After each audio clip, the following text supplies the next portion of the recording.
चमकपुर गांव में गोपाल नाम का एक लड़का रहता था।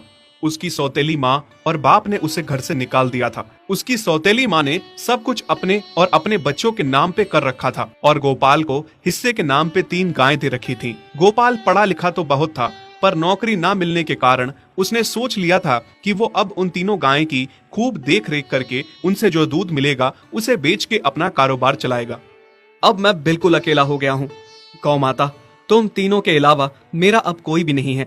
बस मेरा घर चलाने के लिए तुम तीनों को मेरी मदद करनी होगी। तीनों गायें बहुत ही हट्टी कट्टी और जवान थीं और रिश्ते में भी एक दूसरे की बहनें लगती थीं। चंपा, चमेली और मैना। मैना सबसे बड़ी और समझदार गाय थी।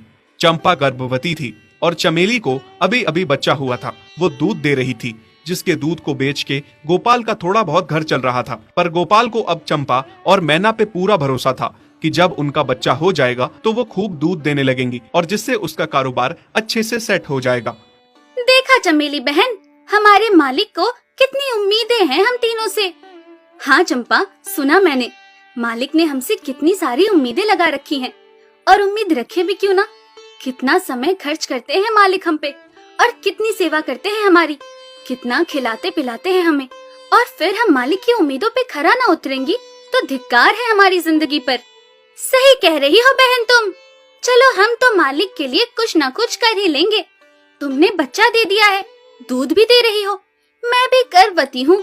थोड़े दिनों में मैं भी बच्चे को जन्म दे दूंगी, फिर दूध भी देने लगूंगी। लेकिन इस मैना दीदी को देखो, हम दोनों से बड़ी हैं, एक बार भी बच्चा ना दे पाई आज तक। क्या इसका फर्ज नहीं बनता मालिक के लिए कुछ? ये तो बड़ी हैं, हमसे ज्यादा इसको मालिक के लिए करना चाहिए था, लेकिन हम छोटी होकर इतना सोच रहे हैं। तुम दोनों ऐसा क्यों कह रही हो? क्या गलत कह रहे हैं हम? सही तो कह रहे हैं। कितने सालों से बांझ पड़ी हो तुम। ऐसा कैसे कह सकती हो तुम? बच्चा देना ना देना मेरे हाथ में थोड़े ना है। मैं भी तो माँ बनना चाहती हूँ ना। मैं भी चाहती हूँ कि दूध दूँ और मालिक को मेरे दूध से कुछ फायदा हो। अरे तुम क्या बच्चा दोगी जो इतने सालों से नहीं दे पाई?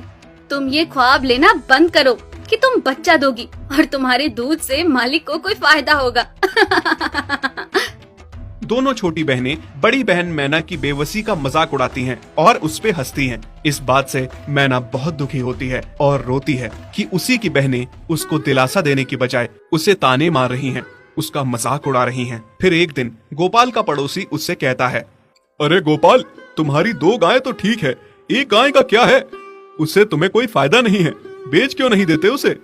अरे नहीं नहीं भाई साहब, बेचना क्यों उसे? अभी बच्चा नहीं दे रही तो क्या पता कल वो बच्चा दे दे। कोई भी काम जल्दबाजी में नहीं करना चाहिए।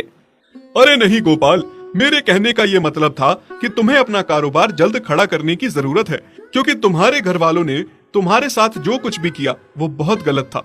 अब तुम्हें जो भी करना है अकेले ही करना है। आगे शादी भी तो करनी है तुम्हें, उसके लिए भी खूब पैसा कमाना पड़ेगा। जब तुम्हारी सारी गायें दूध देंगी तभी तो कारोबार अच्छा चलेगा ना। हाँ, बात तो तुम सही कह रहे हो भाई। मेरी मानो तो तुम अपनी गायों को क्रॉस करवा के देख लो, शायद उससे बच्चा हो जाए। हाँ, ये सुझाव तुमने सही दिया, मैं कल ही ऐसा कर लेता हूँ। सुना तुमने मैना बहन मालिक की बातों को? कितना परेशान है मालिक तुम्हारी वजह से, पर तुम्हें तो कोई बात कह ही नहीं सकते। झट से बुरा जो मान जाती हो तुम।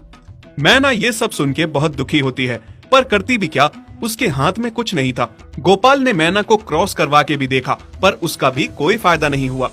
गोपाल, जो सुझाव मैंने तुम्हें दिया था, क्या वो तुमने आजमाया? हाँ भाई, वो भी करके देख लिया, पर उसका भी कोई असर ना हुआ। ये गाय किसी काम की नहीं है गोपाल, मेरी मानो तो इसे बेच दो।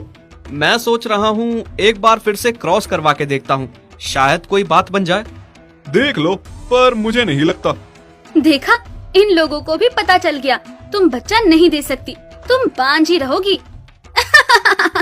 सही कह रही हो तुम दीदी, इतने जतन करने के बाद भी बच्चा नहीं हो रहा तो अब क्या होगा? गोपाल मैना को एक बार फिर से क्रॉस करवा लेता है।